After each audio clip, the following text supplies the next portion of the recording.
पति मैं बाबा करण लवकर पिताजी सुनी ना बोला जन्म के समय कवच और कुंडल अब जब तक के करण के पास में कवच और कुंडल है तब तक करण प्रायजा अरे नहीं को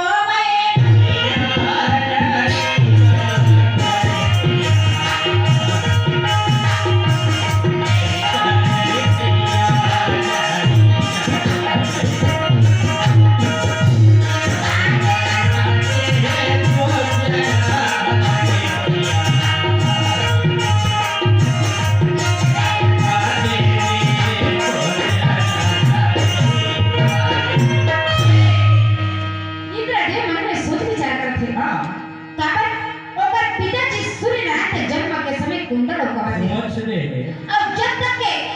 करण के पास मकवा जपून रही तब तक बोला कोई पराजय नहीं कर हां मोर अर्जुन बेटा होकर कुछ नहीं बिगाड़